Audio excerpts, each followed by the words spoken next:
Welcome back everyone. So guys, आप सब कैसे हैं? उम्मीद करती हूँ कि आप सब भी ठीक ही होंगे। मूवी की स्टार्टिंग होती है और देखते हैं हम एक लेडी को जो अपने दो बच्चों को स्टोरी सुना रही होती है ब्यूटी एंड बेस्ट का। वो बताती है कि एक मर्चेंट है जिसके 3 सन और 3 डॉटर है। वो एक बहुत ही अमीर फैमिली होती है, लेकिन अचानक से एक तूफान में उनकी सबसे बड़ी सीप बर्बाद हो गई, जिसकी वजह से उन्हें बहुत नुकसान हुआ। वो इतना ज्यादा बर्बाद हो चुके थे कि उन्हें अपना घर भी छोड़ना पड़ा और ये सब एक छोटे घर में जाकर रहने लगते हैं। मर्चेंट की सबसे छोटी वाली बेटी को इस घर से कोई भी मसला नहीं होता है, क्योंकि उसे छोटे घर में भी बहुत मजा आ रहा होता है। मर्चेंट अपने बच्चों को आकर बताता है कि हमारी डूबी हुई सीप की पता लग गई है, अगर वो मिल गई तो वापस से उनकी जिंदगी नॉर्मल हो सकती है। ये सुनकर मर्चेंट की सारी डॉटर उसे लंबी लंबी लिस्ट देती है, जबकि बेल उनसे सिर्फ एक रोज मांगती है। जब मर्चेंट वहाँ पे पहुँचता है तो उसे पता चलता है कि उसकी सीप को कब्जे में कर लिया गया है और वहाँ से उसे कुछ भी नहीं मिलने वाला है।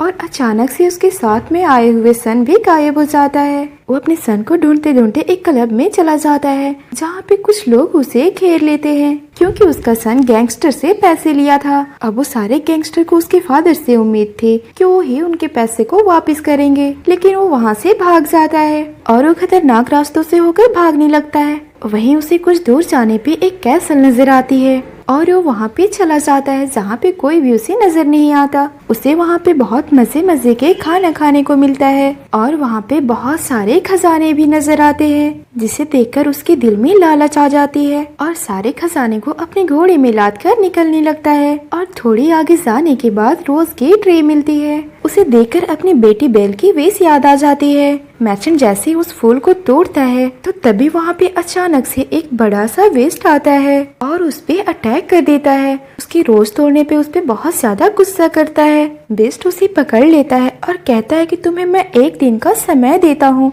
और घर जाकर अपने प्यारों को अलविदा कर दो। बेस्ट उसके हॉर्स पे जादू कर देगा, जिसके बाद वो हॉर्स उसे एक दिन बाद खुद ब खुद उसे लेकर आ जाएगा। अजीब सी बात तो ये होती है कि उसकी सारी खजाने लेने के बाद भी वो गुस्सा नहीं होता। आखिर एक रोज लेने के बाद बेस्ट उस पे इतना गुस्सा क्यों हो रहा है? ये जानने के लिए आप वीडियो को पूरी देखें। बेस्ट उसे धमकी देता है, अगर वो ना आया तो उसकी सारी फैमिली को मार देगा। मर्चेंट घर पहुंचकर अपनी फैमिली को सारी कहानी सुनाता है। वो बताता है कि इस रोज की वजह से हमारी जान खतरे में है। वो बोलता है कि मुझे कल वहाँ पे जाना होगा, नहीं तो बेस्ट यहाँ पे आकर सबको मार देगा। ये सुनकर बेल को बहुत बुरा लगता है। उसे लगता है कि उसकी वजह से ये सब हो रहा है, इसीलिए बेल सुबह होते ही वहाँ से चली जाती है। बेल जंगल में पहुंचकर हॉर्स को उसी मैजिकल कैसल तक ले जाने को कहती है। इसके बाद सारे ट्रीज खुद ब खुद रास्ते बना देते हैं और बेल एक खूबसूरत से कैसल तक पहुंच जाती है। और उसे कैसल के अंदर तो कोई मिलता नहीं, पर वहाँ पे एक खूबसूरत सा ड्रेस मिलता है, पर उसके हाथ जख्मी होने की वजह से उसे छू भी नहीं पा रही थी। पास में रखे हुए बॉल में हाथ डालकर धोने लगती है, जिसके अंदर से एक मैजिकल लाइट निकलती है और बेल की जख्म को ठीक कर देती है। फिर बेल उस खूबसूरत से ड्रेस को पहन लेती है। तभी अचानक से उसे महसूस होता है कि उसके पीछे में बेस्ट है। वो बेस्ट से कहती है कि अपने फादर की जगह में खुद को सेक्रीफाइस करने के लिए आई है। बेस्ट उसे नुकसान पहुँचाने के बजाय खाना खाने को कहता है। तभी अचानक से बेल को ग्लास में बेस्ट की शक्ल नजर आती है और उसे देखकर बहुत ज्यादा डर जाती है। तभी अचानक से बेस्ट भी गायब हो जाता है और वो रात होने पे सो जाती है। उससे सपने आने लगते हैं जिसमें बेस्ट का पास्ट होता है। वहीं उसे पता चलता है कि बेस्ट एक प्रिंस था। उसे शिकार करने का भी बहुत ज्यादा शौक था। प्रिंस हमेशा से काफी दिनों तक बाहर रहता था, इसी वजह से प्रिंसेस को बहुत अकेला फील होता था। प्रिंसेस प्रिंस से कहती है कि तुम अब डेयर के पीछे ना जाओ, तो प्रिंस कहता है कि मुझे उसके बदले में तुम एक बेबी दे दो। तभी अचानक से बेल की भी नींद खुल जाती है और उसके रूम में एक खूबसूरत सा ड्रेस रखा हुआ था, तो उसे पहनकर वो बाहर जाती है, जहाँ उसे एक डेयर दिखता है। वो उसके पीछे भागने लगती है, जिसका पीछा करते करते वो प्रिंसेस के कब्र तक पहुंच जाती है, जो उसी रोज की ट्री के नीचे होती है, जहां से उसके फादर उस रोज को ले गए थे। यही वजह हो सकती है कि बेस्ट बहुत ज्यादा जज्बाती था। बेल के दिमाग में बहुत सारे क्वेश्चन चलने लगते हैं और वो बेस्ट से मिलने की चाहत करती है। तो बेस्ट आकर उसके सामने में बैठ जाता है और कहता है कि अगर तुम मुझे ऐसे ही एक्सेप्ट कर लो तो सब कुछ ठीक हो सकता है। तो बेल उसे इनकार करते हुए कहती है कि एक खूबसूरत सी लड़की बेस्ट से कैसे शादी कर सकती है। तो बेस्ट गुस्सा होकर वहाँ से चला जाता है। बेल भी अपने रूम में आकर सो जाती है और सपने में प्रिंस का पास्ट देखने लगती है, जहाँ पे प्रिंस ऐलान करता है कि वो फादर बनने वाला है और प्रिंसेस के साथ डांस कर रहा था। तो प्रिंसेस उसके वादों को याद कराती है कि उसे गोल्डन ईयर को भूलना होगा। तो प्रिंस उसकी इस बात पे कोई जवाब नहीं देता। जैसे जैसे दिन गुजर रहे होते हैं वैसे बेल वेस्ट की कहानी में इंटरेस्ट लेने लगती है। बस किसी भी तरह इस मिस्ट्री को सॉल्व करनी थी। और उसी कैसल में बहुत सारे छोटे छोटे पपीज थे जो उसके सामने आने से डरते थे। बेल वेस्ट से डिमांड करती है कि वो अपनी फैमिली से मिलना चाहती है। तो वेस्ट कहता है कि अगर तुम मेरे साथ एक कपल डांस कर लो तो तुम उसकी फैमिली से मिल सकती हो। और ये दोनों डांस करना शुरू करते हैं, जो कि बहुत ज्यादा मैजिकल मोमेंट होता है। और डांस करते करते बेल उसके चेस्ट में सर रख लेती है। तो बेस्ट कहता है क्या तुम्हें मुझसे प्यार हो गया है। तो बेल उसे धक्का देते हुए कहती है कि एक बदसूरत बेस्ट से कोई क्या प्यार कर सकता है, कभी भी प्यार नहीं हो सकता। ये सुनकर बेस्ट को बहुत ज्यादा तकलीफ होता है और वो गुस्से में वहाँ से चला जाता है। तभी हम प्रिंसेस के स्टैचू को देखते हैं जिसकी आंखों से आंसू निकल रहे थे। बेल बेस्ट को देखती है जो डियर के लाश को लेकर अपने रूम में जा रहा था। वो उसके पीछे जाने लगती है, वो उसे खाने लगता है। बेल ये देखकर बहुत ज्यादा डर जाती है और वहाँ से भागने की कोशिश करती है, लेकिन वहाँ से भागना इतना आसान नहीं था।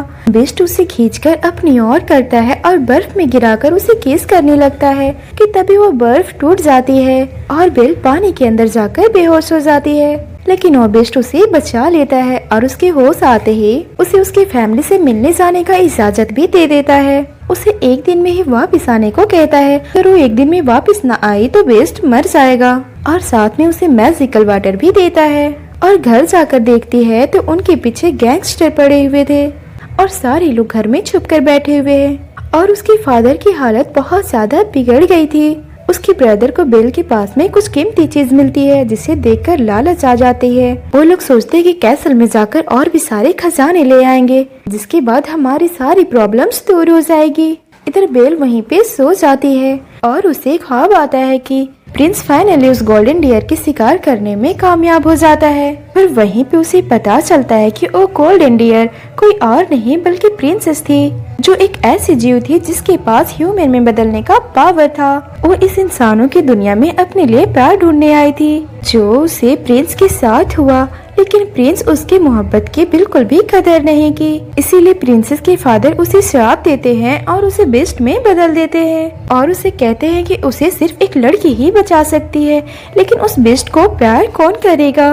बेल अपने ख्वाबों से उठ जाती है और अपने फादर को मैजिकल वाटर देती है, जिसकी वजह से उसके फादर ठीक हो जाते हैं। वो कैसल जाने के लिए निकलने लगती है। तभी उसे पता चलता है कि उसके हॉर्स को लेकर उसके ब्रदर्स जा चुके हैं और इधर सारे गैंगस्टर और ब्रदर्स लोग वहाँ कैसल में पहुँच जाते हैं, जहाँ पे गैंगस्टर की गर्लफ्रेंड वो प्रिंसेस के बॉडी से गोल्डन एरो को निकाल कर देती है और कहती है कि ये हमारे लिए काफी है, हमें यहाँ से जाना चाहिए क्योंकि यहाँ पे बहुत ज्यादा खतरा महसूस हो रहा है। लेकिन गैंगस्टर उसकी बात नहीं सुनता और दरवाजे को तोड़कर अंदर जाने लगता है और वहाँ पे जाकर सारी चीजों को उठाने लगता है। और ये सारी चीज करते हुए बेस्ट उन्हें गुस्से से देख रहा था। बेल कांटेदार रास्तों से होते हुए कैसल तक जाने की कोशिश कर रही थी और वो उसी कांटे में फंस जाती है। तो वो हेवन की बादशाह से रिक्वेस्ट करती है कि वो उन्हें कैसल तक जाने दे, कि उसकी यही ख्वाहिश है। ये कहती ही कैसल तक जाने का रास्ता खुल जाता है। बेस्ट के ब्रदर्स भी होश में आ जाते हैं, जो कि इस शराब के बाद एक जायंट क्रिएचर्स में बदल गए थे। वो बेस्ट के साथ मिलकर गैंगस्टर और उसके आदमियों को बुरा हाल करने लगते हैं। और जैसे ही वो बेल के ब्रदर्स को मारने जाते हैं तो बेल सामने में आकर खड़ी हो जाती है और बेस्ट उसे रोक देता है। लेकिन गैंगस्टर बेल को पकड़कर वहाँ से निकलने के लिए ब्लैकमेल करने लगता है। तो बेल के गले से खून निकलने लगती है और वो खून जैसे ही नीचे गिरती है तो वहाँ पे रोज उगने लगते हैं, जिसकी वजह से गैंगस्टर की ध्यान भटक जाती है और बेल वहाँ से बचकर निकल जाती है। बेस्ट उन सबको मारने लगता है तो बेल कहती है कि उन सबको जाने दे, वो तो यहाँ पे आ गई है ना। वो बोलती है कि हमेशा तुम्हारे साथ ही रहूंगी। तभी अचानक से गैंगस्टर आता है और बेस्ट के चेस्ट पे वही एरो मारता है। बेस्ट के मरते ही वहाँ पे सारी चीजें तबाह होने लगती है। पर बेल अपने ब्रदर्स की मदद से बीस्ट को अपने रूम में ले जाती है और वही मैजिकल वाटर मुंह से डाल देती है और उसमें लगे हुए एरो को निकालती है, जिसके बाद बीस्ट होश में आ जाता है। बेल उससे अपने प्यार का इजहार करती है और सारी चीजें ठीक हो जाती है और अब वो लेडी कहानी सुनाना बंद कर देती है। तभी हमें पता चलता है कि वो लेडी खुद ही बेल है और ये दोनों बच्चे उसके और प्रिंस के हैं। वो बच्चों को सुलाकर गार्डन में जाती है जहाँ पे प्रिंस होता है और वो दोनों रोमांस करने लगते हैं। इसी के साथ हमारी स्टोरी यहीं पे खत्म हो जाती है। तो गाइस, अगर आपको ये स्टोरी पसंद आई हो तो इस चैनल को सब्सक्राइब कीजिए और वीडियो को लाइक कीजिए। Thanks for watching. मिलते हैं नेक्स्ट वीडियो में, तब तक के लिए टाटा बाय बाय।